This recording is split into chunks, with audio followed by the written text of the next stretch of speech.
Hello Minecrafters, this is Domo Ariato, and I'd like to welcome you to my creative server. I'm here today to showcase one of the latest creations from Murdermatic Industries, which consists of myself and my brother Stato. And what we have here is the Murdermatic Clucksterfuck. It is a 100% AFK-able and automatic chicken farm. It produces cooked chicken and feathers with 100% cook efficiency. And it includes fully automatic and interlinked rebreeding, cooking, and item sorting mechanisms. Including the frame, it's got dimensions of 20 by 10 by 14 blocks, and without the frame it is 18 by 8 by 13. And you'll see soon enough that this is actually pretty compact considering all that this does and the fact that it's 100% automatic and AFK-able. The beauty of the design really is that you can stand at it indefinitely and it will continue to produce cooked chicken and feathers. And it's 100% SMP friendly. It's not like it's going to stack up thousands of chickens and crash the game. That right now I have it set to a chicken limit of about 100. That's how many we get per slaughter cycle. And as I'll show you later, this is 100% configurable. You know, it's not like you have to have it set to 100. You can actually set it to any amount you like. The higher you set that number, actually, the more efficient it becomes per unit time. The reason I have it set to 100 is just because the SMP server that I play on has a neutral mob limit of 100. So I guess we should just dive into the mechanics of it. Down here is the collection chamber.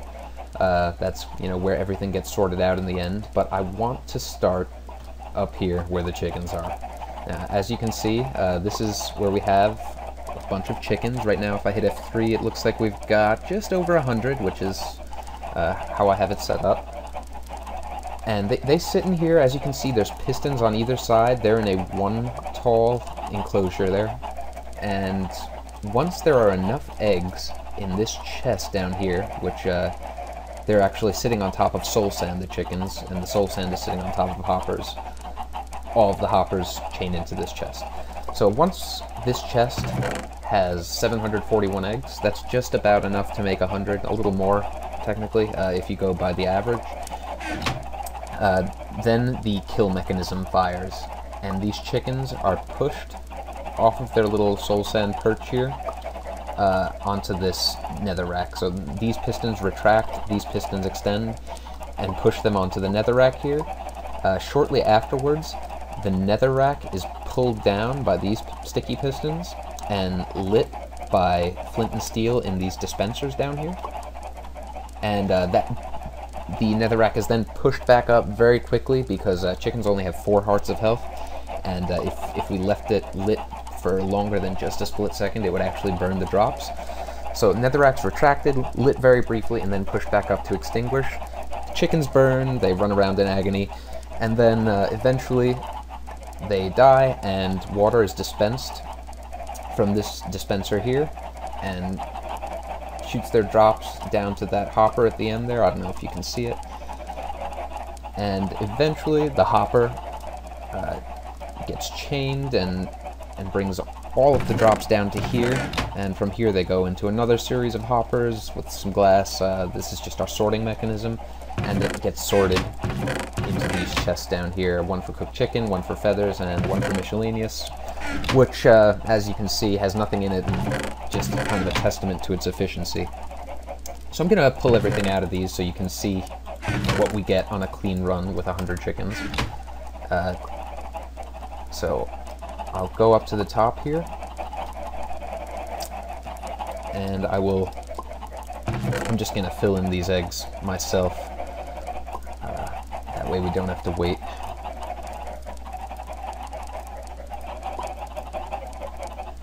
Okay, so we should have just about enough now. We need 5 more, and then this thing's going to fire off.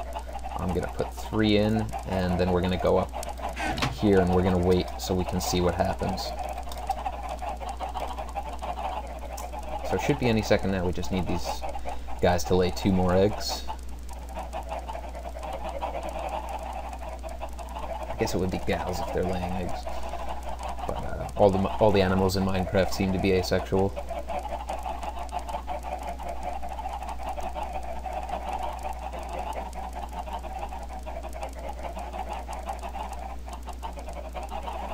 Any second now. Come on, guys. Get laying.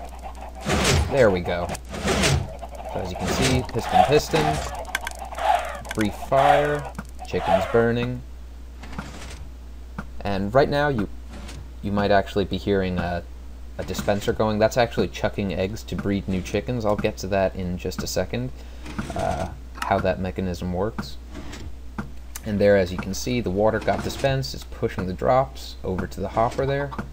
And it looks like we actually did, a chicken laid an egg just as it was getting pushed in. So we are going to have something in our miscellaneous chest down there. We should have a single egg. And now if we go down to this chest here, you can see it's just, the hoppers are just pumping stuff through, and it's all getting sorted out. We've already got 45 chickens stacked up here. And I'll go back down and we'll see the total numbers in just a second, but I want to get to the this little egg chucking mechanism I kind of skipped over before.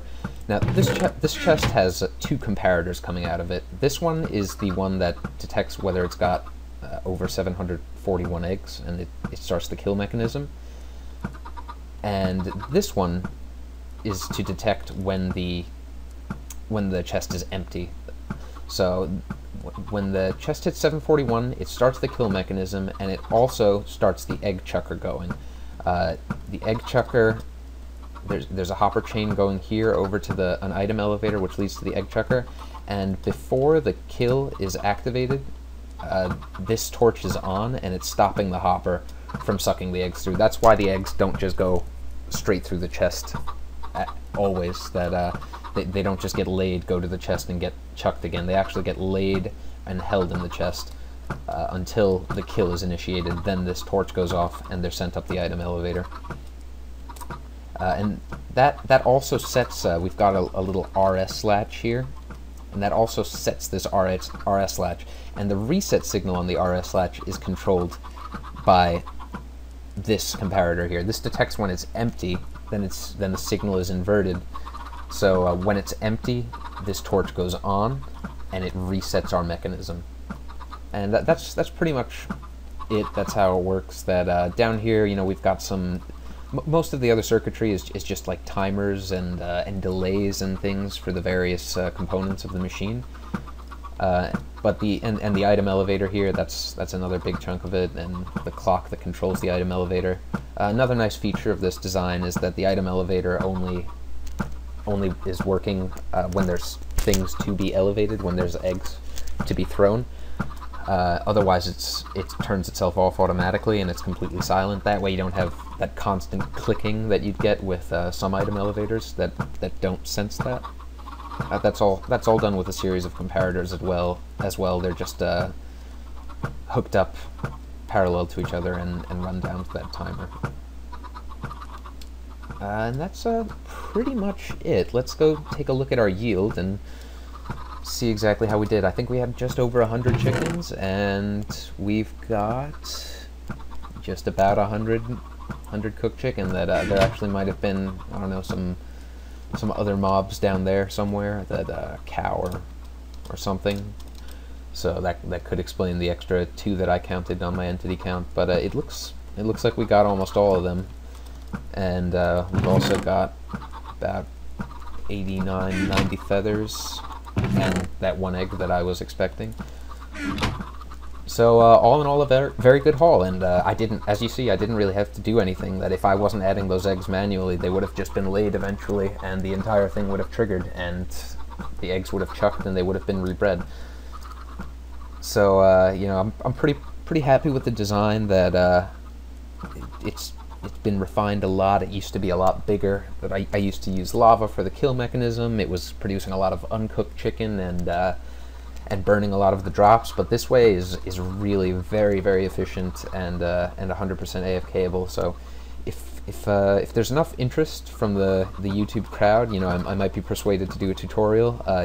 It's gonna be a little bit in depth though, because not only is the redstone a little bit complicated, it's also crammed in very tightly, so it might be hard to follow. But if there's enough demand, you know, I'm willing to go through it slowly and show everybody how it's done. Otherwise, I might just make the world edit file available for download as a schematic, and then you can, you know, try it out on your own server. and see how it works. So I hope you've enjoyed the video, and like, comment, subscribe, and all that jazz. This is Del Moriato signing out.